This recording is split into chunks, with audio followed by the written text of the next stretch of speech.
Do you want to improvise beautiful melodies and chords on piano like this?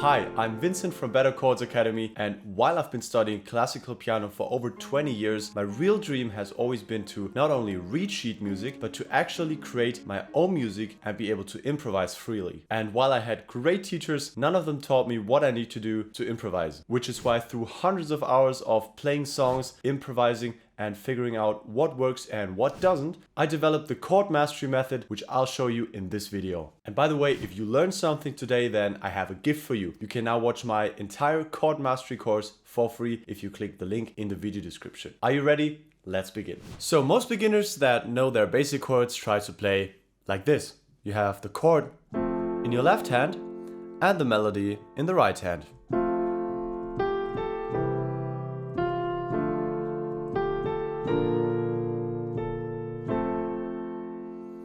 Now, you notice when I played, for example, the B flat major down here, it starts to get really muddy because all those low frequencies really don't blend well together. So let's reserve the low notes for the bass only.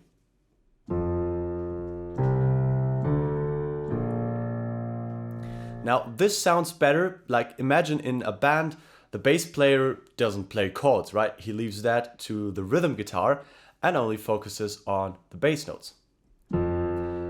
Now let's play the chords in our right hand.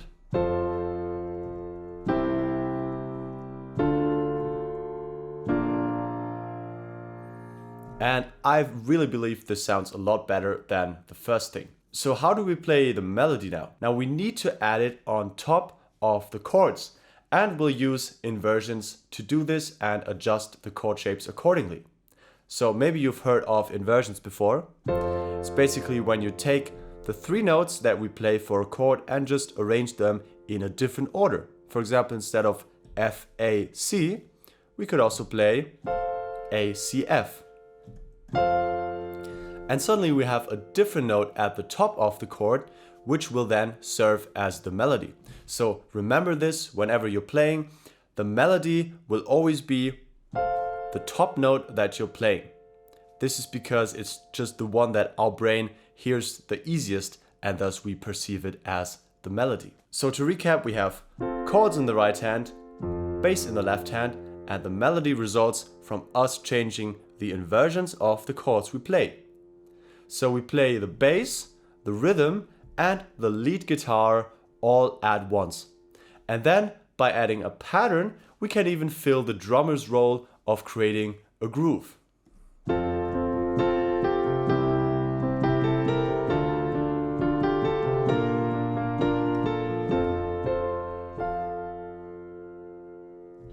Alright, this all sounds really simple, and changing how you play one chord from beginner to pro, like from here to there, is not too difficult.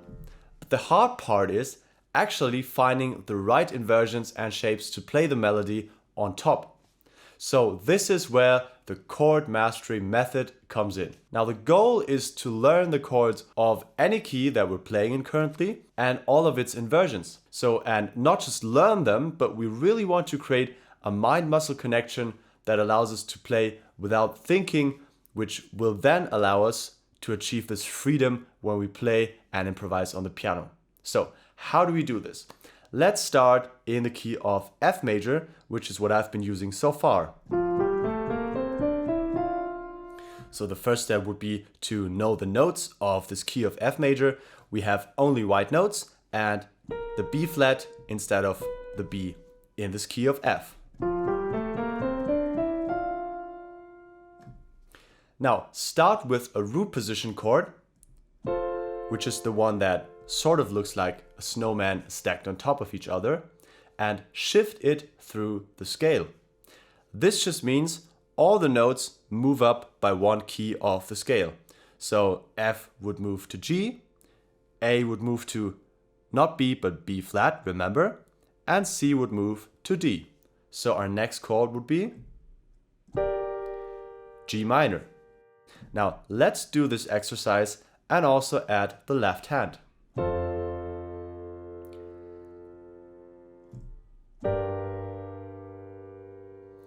The next chord would be A minor, and so on. And here comes the magic ingredient of this process. It's the better chords say and play formula. Now this way we really connect the chord to a specific shape in our hand, which we can then later call upon and play quickly.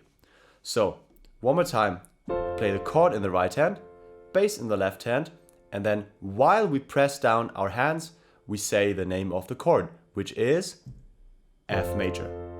Now really get this right and say it at the same time.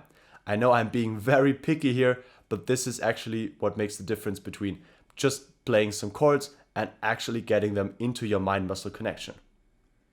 So we have F major, next one is G minor, then comes A minor, B flat major, C major, D minor, E diminished, F major. Notice how I'm playing all of the chords with 1, 3, 5.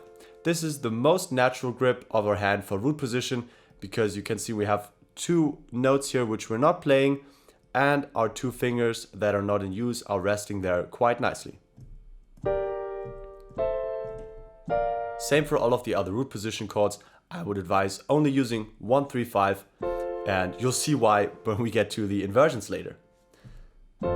Now, if we play these chords, there's a very cool formula that we can remember for if a chord is major or minor.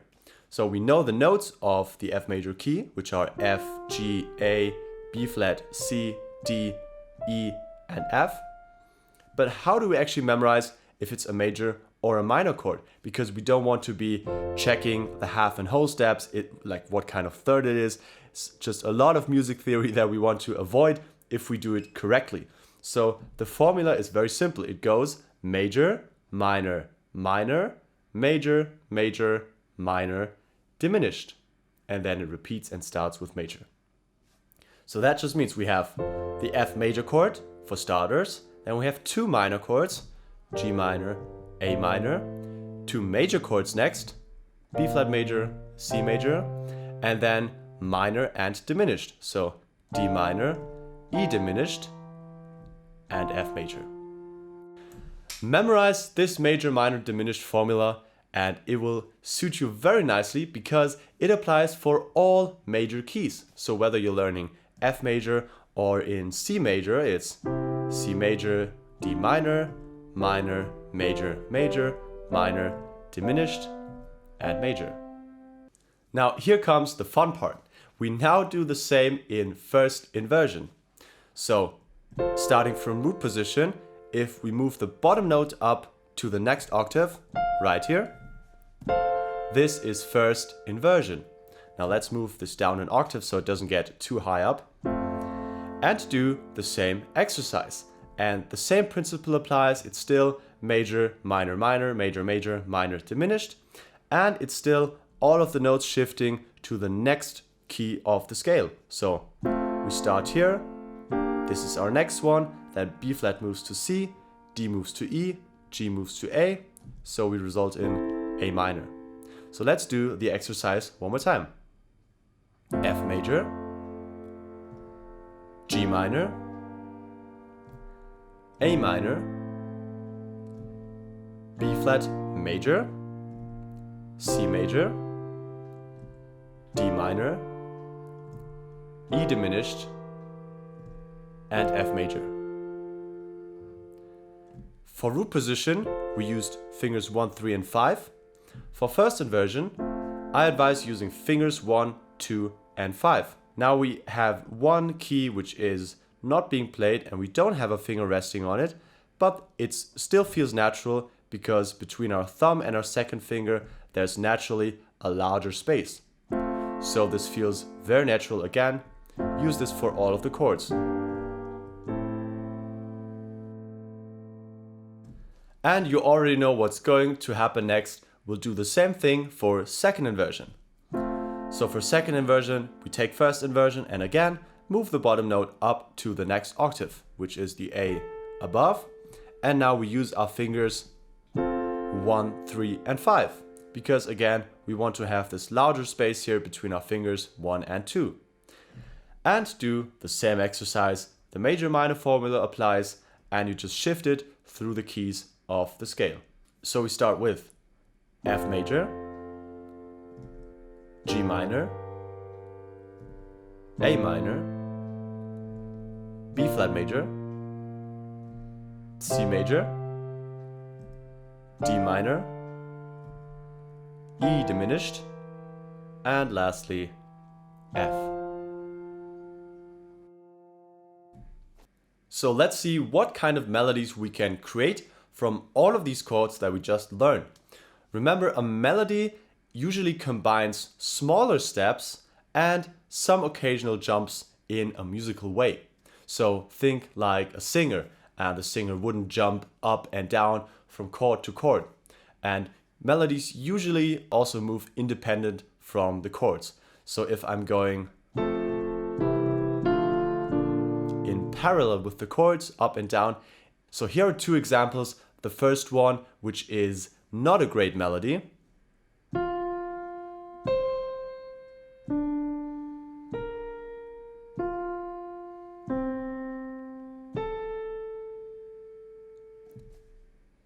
Because you can notice all of these large jumps in there, which would be quite hard to sing for a singer. And here's a second example, which is, in my opinion, a good melody.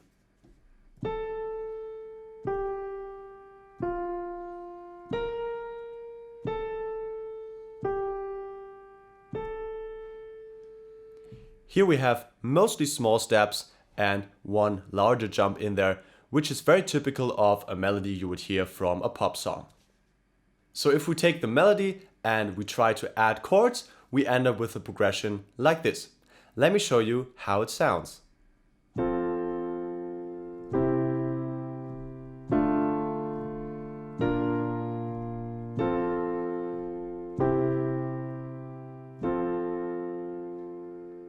So remember the good melody which I showed you just now, and right now it's the same melody, we've just added the chords underneath. So we have F major in second inversion, C major in root position, D minor in second, B flat major in first, F major in second, C major in root, and again F major in second. And suddenly we have created this very nice melody. So another example could be from starting higher, so maybe with a F major in root position. And then a melody could sound like this.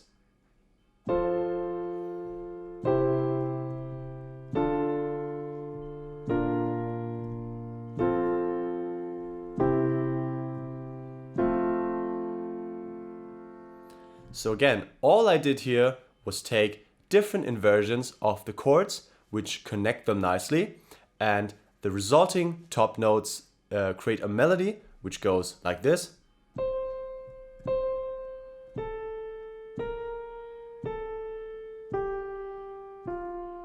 And one more time with the chords.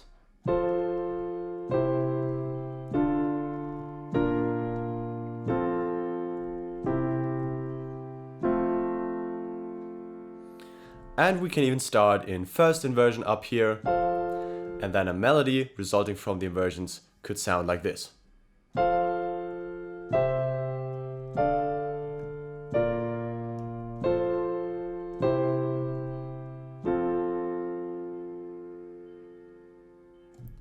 Now, if you're able to do this and start from different inversions, start from different, maybe even chords, you can start with a new progression. For example, in F major, we could also start on D minor, go to B flat, go to F, go to C, and master this in different progressions, starting on different inversions. Then you're pretty much free to improvise any melody in F major you want. But there's one more thing which I want to show you that will spice up your playing and improvisation and really take it to the next level. Because we've been only playing notes that are in the chords for our melodies. So let's use notes that are not in the chords. And a simple way we do this is when we switch to a new chord, leave the note from before as the top note. And then only after move to the chord tone to resolve the tension that results. So for example, we can do this on the C chord where we leave the top note from the F before.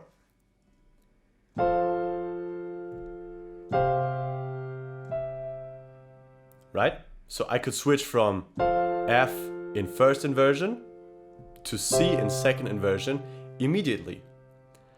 But in this case, I left the F from the previous chord as the note instead of the E, which creates a really beautiful chord, and then only moved down to the actual note of the chord I'm playing, which is C major in second inversion.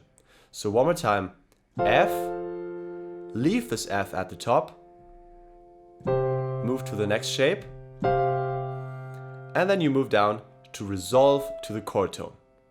And then we can continue to D minor, B flat major, F, and one more time.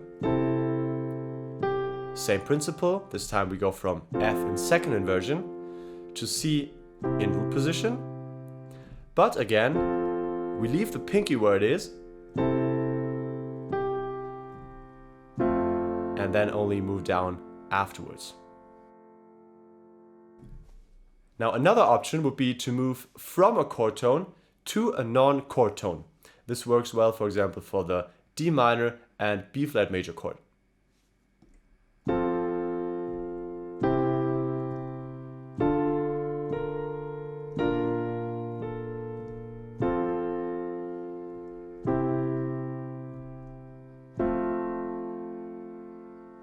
So what I did here was, when I'm on the D minor in root position, I'm going next to the B flat major in first inversion. So we're going from A to B flat as the very top note, and I can just play this B flat before while I'm still on the chord of D minor, which will sound like this. And then play the B flat, and again from before, go back down to the next note, which is the top note of F major in second inversion. So one more time this example.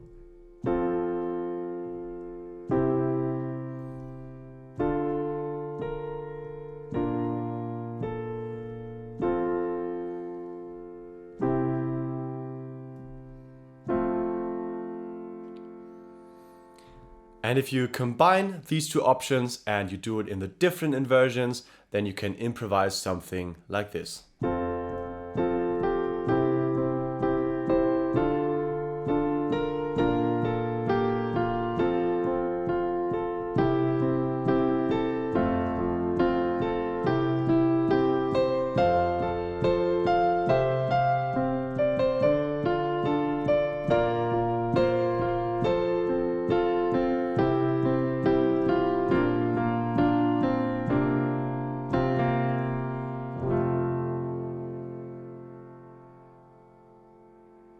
And if you learned something in today's lesson, then leave a like and subscribe to my channel. It's the fast and free way to support my work. And don't forget to click the link in the video description or in the pinned comment to access the chord mastery course and watch the lessons for free. And I'll see you guys again in the next lesson. Here's a backing track of the progression that I've been using so far, so you can practice all of the connections and moving with the inversions, or even doing the anticipation or keeping the note from the previous chord while moving to the next one. And this is especially good if you only want to practice the right hand for now, so you can do it with this backing track. Let's start in 1, 2, 3, 4.